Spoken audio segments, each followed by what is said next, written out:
Hey, guess what today is? I'll give you a hint. Yep, it's my birthday. Go ahead, say it. I'll wait. Oh, thanks, fellas. And in celebration, and since it's the 10th episode, I'm doing what was supposed to be the previous episode until I was aware of its incredible length. Today's super awesome subject takes us back to what I may say was a golden year for controversy, 2009. By that year, it was quite obvious that first-person shooters had been starting to be kinda suckish, mainly because that's what everyone was doing.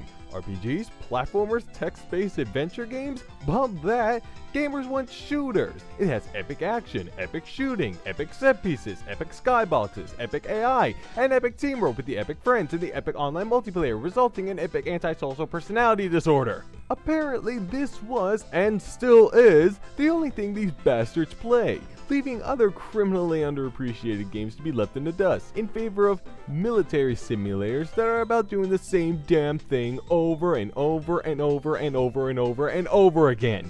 I say screw adrenaline pumping action and make creativity your first priority. Sorry, that was my inner creative director speaking. Moving on. So, 2009, first-person shooter, you can pretty much guess what this is, right? Yep, I'm talking about Call of Duty Modern Warfare 2, or as the fans say, COD MW2, or as I call it, COD 6. And I hope you're not one of Activision's hoes, cause it caused controversy.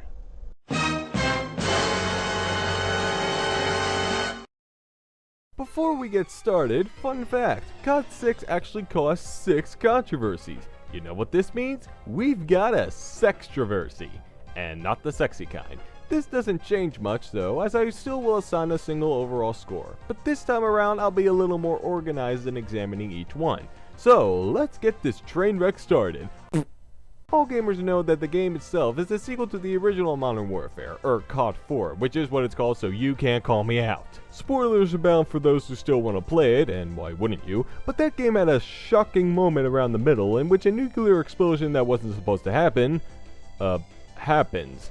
This was when the series still had some luster. Now it's just all about non-interactive set pieces and boring gameplay like the big narcissistic muscle American you are. Sorry, that was creative director said again. COD 6 has a similar shocking moment that played out in a similar fashion. You're an undercover US agent involved in a Russian terrorist group and are enacting out one of their plans. The result? The first controversy to be reviewed, no Russian. For those of you that are completely inept, probably because you're downloading the newest COD 10 DLC, COD 6 has you participate in a terrorist attack. And it's a pretty huge one. There are hundreds of casualties, you see the injured trying to crawl away, and there's no mercy from these guys. A bit unrealistic, but it's still a terrorist attack. Video games have set the bar for violence pretty high by the time COD 6 came out, as we'll see as this series continues, and no Russian just sets it a little higher. And you know what they say, where there's bar raising, there's pissed off douche-hounds. And based off the reactions of this level, there were plenty of those. First we go to the country where the attack in the game took place, Mother Russia. The game wasn't actually banned, but Activision had to remove the level in the final product. Well, of course they did. It'd be stupid not to. That'd be like trying to release a first-person shooter in Japan that has a level where you drop the first atomic bombs. Speaking of Japan and stupid people, they modified the level to where you get a game over if you kill any civilians, which is what Germany did too, just to get that out of the way. However, the publisher screwed something else up too, and this is the stupid part. First, a little backstory. According to the developers, the point of No Russian was to convince the in-game Russia to invade the US, and in order to do that, the terrorist group couldn't speak any Russian during the incident. Also, they killed you at the end of the level, since you're American, to completely nail the US as the scapegoat. Right before the incident, the main leader reminds the group about this by saying, "Remember, no Russian." Well, in the Japanese version, he says, "Kill them, they are Russians," instead. Wow. Nice job destroying the reputation of the COD series in Japan, guys, and thanks to Square Enix for not fixing this because of apparent technological limitations, which is their way of saying go piss up a rope, you bitches. In the UK, there was more political evaluation on this scene. House of Commons MP Keith Vass criticized it and apparently worked with the Daily Mail to promote his hatred. Meanwhile, a EV agony aunt named Jennifer Trent Hughes said it made her cry like an infant, and her 15-year-old son had to cover his eyes. No offense, by the way, it's a lie, but I think you're better off giving terrible advice to people who are not even as wimpy as you. Religion representatives also participated in the arguments. In the Allah corner, we had Tazan Mohammed of the BBC compare the scene to those totally awesome Hitler films from the World War II era. From the Jesus team, we have Reverend Stephen Lowe call people who enjoy playing the level sick. And on the God side, we had Alex Goldberg tell the game off for forcing the players into a scene where they're allied with terrorists. So yeah, UK no likey mass murder. But on the defensive side, Labor guy Tom Watson said it's no worse than seems in films and books, and two other smart fellas said pretty much the same thing, but added that instead of making games for children, children should be protected from these kinds of games. Ugh.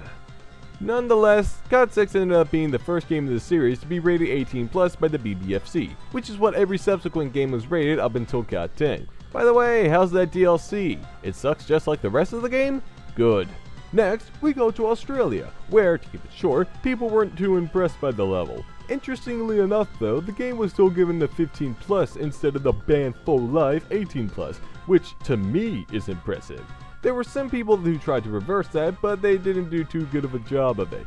One guy, who's apparently an attorney general, but I'm starting to doubt that, argued that the game allowed players to be terrorists and get points by killing civilians. Well, sorry Mr. Lawyer Man, you need to get better sources than that because there are no points, achievements, or score whatsoever in this level. Then we have the American Countryland, where 5 days before the game came out, Dumbass of the Year 2009, Nadal Malik Hassan somehow got a hold of footage of the scene. Offended and disgusted, he sought a way to stop the game from being released. The best course of action, he decided, was to commit a terrible act of violence similar to No Russian, so that when the game came out, people will go, "This looks familiar," and soon after they boycott the game and eventually make Activision die. What resulted was the extremely tragic 2009 Fort Hood shooting.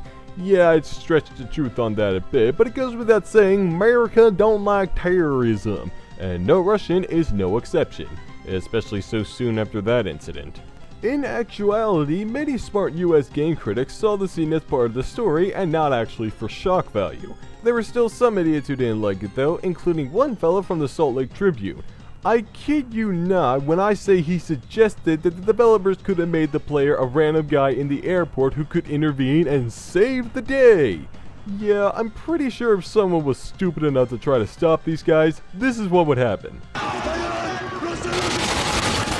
So a lot of people hated No Russian, and honestly, I can't blame them. But again, this shooting is part of the story and had to be there for the developer's sake. I'm not saying it was a good call to do this instead of something else, but as a gamer, I'm not really fazed by this. Besides, the developers took some precautions in this, including the aforementioned no points or score or "yeah, you killed 200 people" achievements. They also made the level completely skippable, and even if the player indulged in the massacre, they didn't have to kill anyone, except the police guys towards the end. Also, killing innocent civilians has been an essential part of other violent video games for years now, like GTA or Postal Squared. Yes, this is a terrorist attack in a video game, but that's about it. Next controversy. Number 2 was a little less rage-inducing than the previous, but it certainly didn't put the game in a better light. The PC version, that is. Everyone knows the best part of any modern first-person shooter is the online multiplayer, assuming the rest of the game isn't complete shit, and this is no different from COD 6. However, while the console version was just fine, the developers took a much different approach to the PC version, and in doing so, screwed the whole thing up. No dedicated servers, no console commands, no matches for more than 18 players, and no voting to kick or ban the cheetahs. If you couldn't follow along with that, what they did was make the PC online multiplayer the exact same as the console online multiplayer. And that's not a good thing. Obviously, PC gamers bitched, but the developers kept their stance anyway, saying, "We would like you to play the game the way we designed and balanced it."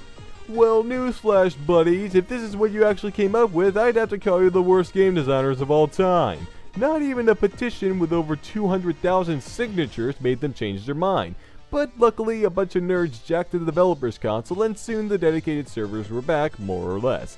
that being the case, I still call this an example of a pretty shitty game company, and notice how I haven't called it by its name yet too. Could mean that the worst is yet to come, am I right? Next up, another example of shitty game company, although the developers of COD 6 don't get the entire blame. Whether or not they were on the PC side or the PC in a box side, online gamers everywhere were sucker punched by the Javelin glitch, where, upon death by sucking at the game, the character blows up and kills anyone within 15 feet. Of course, the glitch was horrendously exploited, and soon gamers reached out to developers for a patch. Luckily, one was in the works, but while PlayStation Network users and PC gamers were back to getting their guy at level 50 while the fix was being made, 360 users were sucker punched a second time. Since Xbox Live is a paid service, Microsoft and the COD 6 developers decided to issue suspensions to anyone taking advantage of the glitch, and 360 online users were not happy. Even if the players that intentionally exploited the glitch, it was bye-bye for them. Putting myself in the position of any user, hell, I'd be pissed too. And just like all my other band peeps, I'd sell my 360, which is what I do anyway, since this is me we're talking about. But since then, the patch was released, and now we don't have to worry about cheaters. Oh, yeah, never mind. Our fourth controversy is actually two controversies strung together, but they both set off the same message. The shitty game company is also a homophobic prick. Up first, inside the game, there's this little Easter egg at the end of the weapons tutorial where a trooper asks his fellow trooper a few, flamboyant questions. Then after saying, I'm just kidding, he adds in a reference to the US military's now banished don't ask, don't tell policy. The Easter egg is actually just a movie reference, but is that really the case? Well, according to the other controversy, I'm leaning towards no. Any online game addict should remember the video the COD 6 developers burped out a few days before the game was released. It was funny, sort of, until the end proclaimed the fake organization fighting against grenade spam, aka FAGs. Yeah, not sure what they were on when this was in the works. Writers across the country were upset about this, saying how this was in poor taste and how the developers were pretty much beaming off homophobia, while they were actually taken aback by all this and actually thought the gag was great. And this is why you continue to be a shitty game company. The fifth controversy is actually kind of odd, if you're not Islamic that is. People were still playing COD 6 well into 2012, probably because COD 8 sucked balls and this was better by comparison, but in October of that year, someone uploaded a video to YouTube titled Message to not yet, sorry, Message to Shitty Game Company from Muslims. In it, some guy points out a picture above a toilet in a bathroom from one of the game's maps, and it says, and I'm gonna do a bad Arabic accent this time, Allah is beautiful and He loves beauty. Well, according to Islamic religion, it's forbidden to speak of Allah in a bathroom, and since this is the case, the developers decided to remove the message through a patch. Oh, okay, you'll respect Muslims, but not PC gamers. You might want to reevaluate your quality assurance. What's crazier is there was a backlash to this as well. I mean, look at the likes to dislikes ratio in this video. Well, luckily I'm not recording this in a bathroom. I wouldn't want to offend the Muslims now, would I? I love those guys.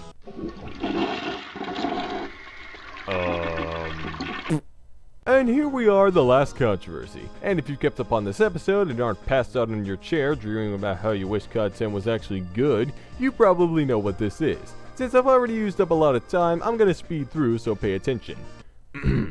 In 2010, Jason West and Vince Zampella, co-founders of Infinity Ward, aka the shitty game company I've been referring to, yeah, big surprise, held meetings with other game companies besides Activision. For this lone reason, Activision gave the two the boot. Shortly afterwards, the pair sued Activision and claimed that Activision didn't pay them COD 6 royalties, and if won, they'd get control of any future Modern Warfare games. Activision countersued and called the two schemers, which they rejected, kinda like a Who Farted scenario. A trial was set for May 23rd, 2011, but was delayed an appalling 3 times. Meanwhile, Activision got sued by another group of Infinity Ward affiliates who call themselves the Infinity Ward Employee Group, or IWEG. They sought out compensation for unpaid bonuses during COD 6 development, and said that Activision withheld it so they could develop COD 8. A trial is set for the same date as the other. In both cases, a settlement between the groups is made, one secret and the other not so much. West and Zampella go on to form Respawn and eventually release Titanfall, which is published by EA, so the new career paths aren't that different from when they were with Infinity Ward, whom go on to make COD 8 and 10, blah blah blah, happy game for all. Time!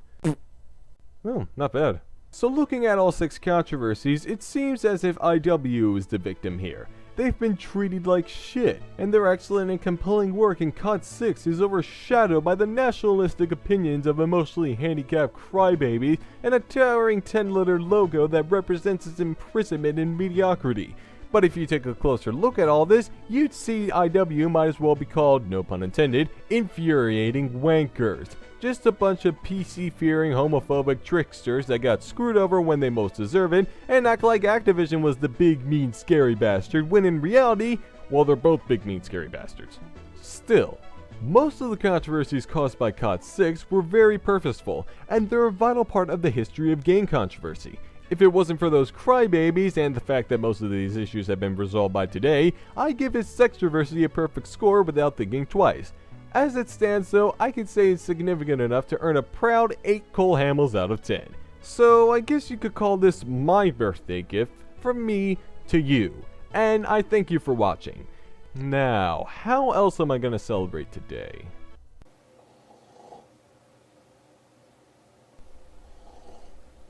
Hey, I'm legally an adult now. I can do whatever the hell I want. Laters! Wait.